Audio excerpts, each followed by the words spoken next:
चालू कर दीजिए। अरे तो लेंगे कहाँ से सीधा हो जाएंगे तो। चलिए रेडी 1 2 3। सबसे पहले तो आज इस शुभ दीपावली के दिन पर आप सभी को, आपके परिजनों को, झारखंड के नागरिकों को, देश के नागरिकों को दीपावली की बहुत सारी शुभकामनाएं। आज 20 नवंबर त्योहारों के वजह से भी महत्वपूर्ण है और बिहार में चल रहे चुनावों के वजह से भी महत्वपूर्ण है। बिहार में नामांकन की जो अंतिम तिथि थी वो अभी से थोड़ी देर पहले यानी 3 बजे समाप्त हो चुकी है। बिहार में चुनाव लड़ने वाले दलों की नामांकन की स्थिति लगभग स्पष्ट हो चुकी है। बहुत ही अफसोस के साथ झारखंड मुक्ति मोर्चा यह कहने को बाध्य है कि झारखंड मुक्ति मोर्चा बिहार विधानसभा के चुनाव में इस बार पार्टिसिपेंट नहीं है। हम चुनाव नहीं लड़ रहे हैं। ज़ाहिरा तौर पर एक राजनीतिक दल जो पड़ोसी राज्य में चुनाव नहीं लड़ रहा है तो इसके पीछे बहुत महत्वपूर्ण कारण होंगे, बहुत सी बातें होंगी। तो मैं आपसे यही कहना चाहूँगा कि बिहार के गठबंधन के अगुआ राजनीतिक दल की राजनीतिक धूर्तता ने झारखंड मुक्ति मोर्चा को यह नुकसान पहुंचाया। झारखंड मुक्ति मोर्चा के बिहार में चुनाव लड़ने की आकांक्षाओं पर पानी फेरा और बिहार प्रदेश में झारखंड मुक्ति मोर्चा के नेतृत्व में अपने लिए बेहतरी तलाशने वाली जनता के लिए भी एक धोखा किया। हम इस बात से बहुत आहत हैं कि राष्ट्रीय जनता दल के नेतृत्व ने गठबंधन में झारखंड मुक्ति मोर्चा की उचित भागीदारी को सुनिश्चित करने का कोई प्रयास नहीं किया और निश्चित रूप से राजनीतिक चालबाजियों और धूर्तताओं के वजह से जिस तरीके से आज यह परिस्थिति बनी कि झारखंड मुक्ति मोर्चा जैसा एक बड़ा राजनीतिक संगठन बिहार के चुनाव में भागीदारी नहीं कर पा रहा है, इसके लिए हम राष्ट्रीय जनता दल के नेतृत्व को पूर्णतया दोषी मानते हैं और साथ ही गठबंधन धर्म का पालन न करने के लिए मैं अपने सहयोगी कांग्रेस को भी इस बात के लिए दोषी मानता हूं कि अगर झारखंड में यह गठबंधन पूरी मजबूती के साथ चल रहा था तो बिहार के चुनाव में झारखंड मुक्ति मोर्चा की भागीदारी सुनिश्चित कराने का प्रयास कांग्रेस के तरफ से भी होना चाहिए था, जो शायद नहीं हुआ। और निश्चित रूप से चुनाव परिणाम क्या आएंगे ये तो भविष्य के गर्त में है, लेकिन जिस बिहार विधानसभा के चुनाव में झारखंड मुक्ति मोर्चा इंडिया गठबंधन का, महागठबंधन का एक मजबूत हिस्सा बनकर एक बेहतरीन परफॉर्मेंस कर सकता था, उसको राजनीतिक षड्यंत्रों के तहत इससे वंचित किया गया है और हम इसकी भर्त्सना करते हैं। बिहार में आप चुनाव लड़ेंगे या नहीं लड़ेंगे? जेएमएम लड़ेगी या नहीं? मैंने बहुत स्पष्ट कहा कि आज 20 तारीख 2 वजहों से महत्वपूर्ण है।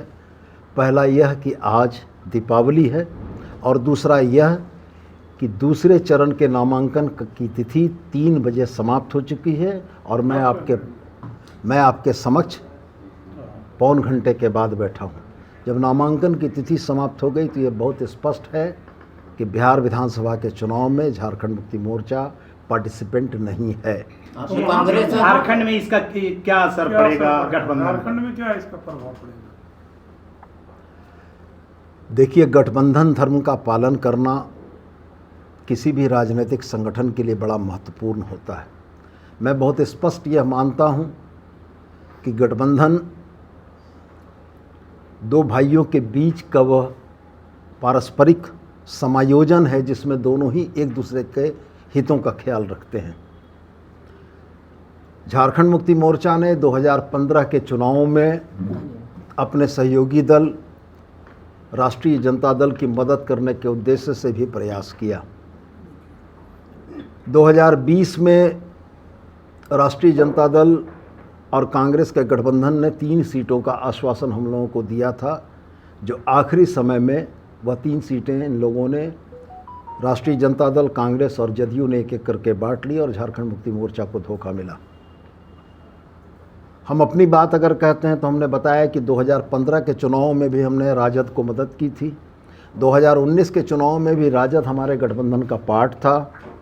2019 के चुनाव में राजद का एकमात्र विधायक सत्यानंद भोक्ता जीते थे, जिसको गठबंधन धर्म का पालन करते हुए हेमंत सोरेन जी ने 5 वर्षों तक मंत्री बनाकर रखा। 2019 के चुनाव के बाद 2024 का चुनाव आया।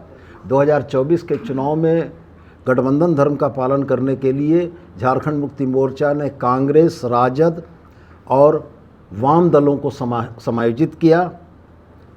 चुनाव के परिणामों के बाद सरकार बनाने की बारी आई तो 4 सीटें होने के बाद भी राजद को हम लोगों ने एक बर्थ दी, जो कि हमारे एक मंत्री हैं। मैं ये बातें तमाम इसलिए आपको दोहरा रहा हूँ कि झारखंड मुक्ति मोर्चा ने बड़ी सदाशयता के साथ गठबंधन धर्म का पालन किया। इसके बदले बिहार की राजनीति में 2025 में जो धोखा हम लोगों को मिला है, ये निश्चित रूप से झारखंडी भावना को आहत करने वाला है। और मैं आपके सामने बड़े स्पष्ट रूप से यह कहता हूँ कि झारखंडी चेतना को दिया हुआ धोखा झारखंड की मानसिकता और झारखंड के लोग नहीं भूलते हैं।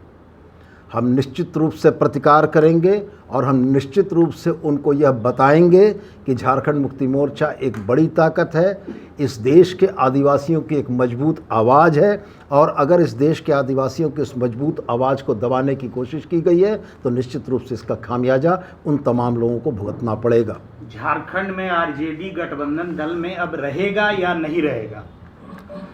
पार्टी निश्चित रूप से आने वाले समय में महागठबंधन के राजनीतिक दलों के क्रियाकलाप के आधार पर समीक्षा करेगी और संगठन के प्लेटफॉर्म पर, पार्टी के प्लेटफॉर्म पर समीक्षा के उपरांत मुक्ति मोर्चा के राजनीतिक हितों के जो अनुकूल होगा उसके अनुरूप निर्णय करेगी। और ये निश्चित रूप से मुक्ति मोर्चा के राजनीतिक हितों के साथ साथ झारखंडी हितों के भी अनुकूल होगा। बिहार में क्या रोल रहेगा अब बिहार के चुनाव में? बिहार के चुनाव में झारखंड मुक्ति मोर्चा किसी भी तरीके से सक्रिय राजनीति में नहीं है। हम वहाँ के किसी भी राजनीतिक कार्यक्रमों में भागीदार नहीं हैं।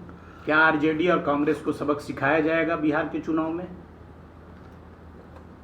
मैं यह स्पष्ट मानता हूँ कि अगर सक्रिय भागीदारी मेरी नहीं है तो वैसी स्थिति में झारखंड मुक्ति मोर्चा को चाहने वाले और जिस तबके का प्रतिनिधित्व झारखंड मुक्ति मोर्चा करता है वह मतदाता भी इस बात को बड़ी गंभीरता से देख रहे हैं कि किस तरीके का राजनीतिक छल का शिकार झारखंड मुक्ति मोर्चा को बनाया गया।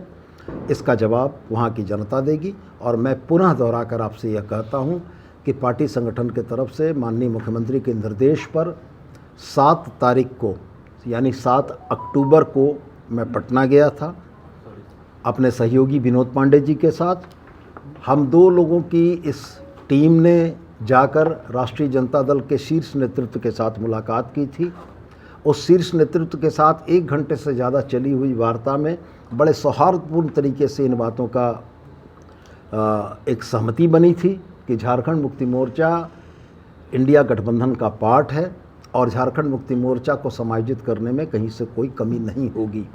लेकिन 7 से लेकर 20 अक्टूबर तक के इन 13 या 14 दिनों के कार्यकलाप में राजनीतिक धूर्तता का जैसा परिचय दिया गया है ये निश्चित रूप से आहत करने वाला है। और हम इस बात को भी कतई नहीं भूले हैं कि राहुल गांधी जी, तेजस्वी जी की इस यात्रा के समापन में मनोहार और इसरार करके हेमंत सोरेन जी को बुलाया गया था और हेमंत सोरेन जी इंडिया गठबंधन के पार्ट होने के वजह से वहाँ गए थे।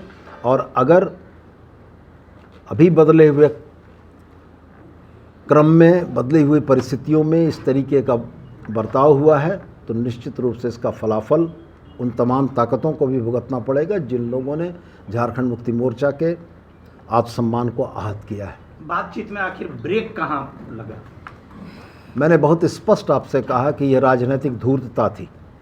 सीट शेयरिंग में जेएमएम का ज़्यादा डिमांड था और वो पूरा नहीं होने के कारण क्या नहीं, है? नहीं, कितने सीटों की मांग? वास्तव में परिस्थितियां यही बनी थीं कि तेजस्वी जी ने मुझसे पूछा कि आपके पास किन सीटों पर लड़ने का विचार है। हमने बहुत स्पष्ट उनसे कहा कि विगत 3 चुनावों से झारखंड मुक्ति मोर्चा ने बिहार में चुनाव नहीं लड़ा है। 2015 के चुनाव में राजद को मदद पहुंचाने के उद्देश्य से राजद के द्वारा बताई गई सीटों पर हम लोगों ने कैंडिडेट उतारे थे। 2020 के चुनाव में हमने स्पष्ट बताया कि 3 सीटों को देने की सहमति बनी थी जिसको आखिरी समय में बदल दिया गया। हमने तेजस्वी जी को 28 वैसी सीटें बताईं जिन सीटों पर बिहार में ट्राइबल वोटर्स सिग्निफिकेंट हैं।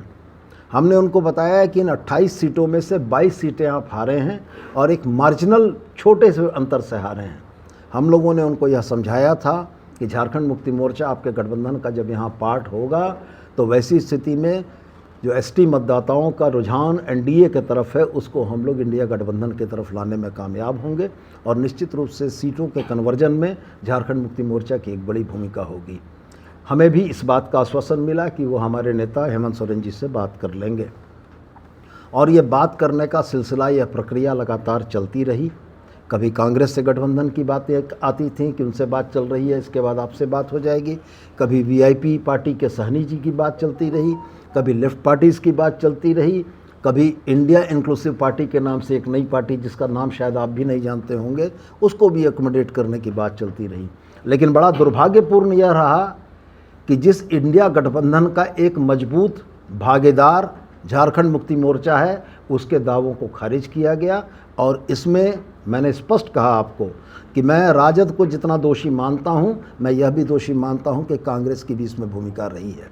कांग्रेस को भी निश्चित रूप से अपने इंडिया गठबंधन के एक मजबूत साझेदार के हितों की संरक्षा के लिए बात करनी चाहिए थी, मध्यस्थता करनी चाहिए थी। चूँकि मुझको वो दिन याद है 2024 के चुनाव में झारखंड मुक्ति मोर्चा ने झारखंड में बड़े भाई की भूमिका निभाते हुए कांग्रेस को, राजद को, वाम तमाम दलों को हम लोगों ने अपनी भी सीटें देकर एडजस्ट किया है।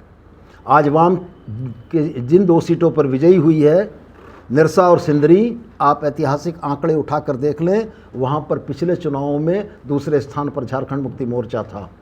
और वैसी भी परिस्थिति होने के बाद हम लोगों ने निरसा और सिंदरी उनको दिया और गठबंधन धर्म का पालन किया। राजद के साथ भी हम लोगों ने गठबंधन धर्म का पालन किया। इसलिए हमारी यह पीड़ा है कि जिस तरीके से राजनीतिक धूर्तता का परिचय देते हुए समय को किल कराया गया, ये बड़ा दुर्भाग्यपूर्ण है और इसका असर महागठबंधन की बिहार झारखंड की राजनीति पर निश्चित पड़ेगा। मतलब कांग्रेस से भी समीक्षा करेंगे रिश्तों की। देखिए, बिहार चुनाव में कहीं गठबंधन दिख रहा है क्या? आरजेडी अपना उम्मीदवार भी उन सीटों से उतार रही है जहां से कांग्रेस लड़ रहा है। देखिए, कांग्रेस का जहां तक सवाल है, हमारी शिकायत कांग्रेस से एक ही बात की है कि इस गठबंधन के एक मजबूत भागीदार की राजनीतिक भूमिका तय कराने में कांग्रेस ने अपने तरफ से कोई एफर्ट नहीं किया, जबकि ये उनका भी दायित्व बनता था कि वो झारखंड मुक्ति मोर्चा की राजनीतिक भागीदारी सुनिश्चित करने के लिए अपने स्तर से भी पहल करते। तो निश्चित रूप से हमारा कहीं ना कहीं आज सम्मान इस बात के लिए आहत हुआ है कि ये जो परिस्थितियां बनी हैं, यह परिस्थितियां कांग्रेस के भी मूक और मौन रहने के चलते बनी हैं। और कांग्रेस यदि मूक और मौन रही है तो हमारे लिए ये बड़े अपमान और आहत करने की बात है। क्या राजनीति में कहा जाता है कि कुछ भी असंभव नहीं है? क्या झारखंड मुक्ति मोर्चा के लिए भी कुछ भी असंभव नहीं है? मैं फ़िलहाल उन बातों पर नहीं जाना चाहूँगा, लेकिन मैं स्पष्ट रूप से यह ज़रूर कहूँगा कि महागठबंधन का गठन, इंडिया ब्लॉक के गठन में झारखंड मुक्ति मोर्चा एक बड़ा मजबूत साझेदार रहा है और अभी तक की परिस्थितियां हमें इसी रास्ते पर ले जा रही हैं। लेकिन अगर राजनीतिक परिस्थितियां झारखंड मुक्ति मोर्चा और झारखंडियों के हितों के विरुद्ध होगी तो पार्टी और भी कोई निर्णय ले सकती है। माननीय मंत्री महोदय, आपके मंत्रिमंडल में संजय यादव मंत्री हैं, तो ये मान लिया जाए कि आप उनका मंत्रिमंडल से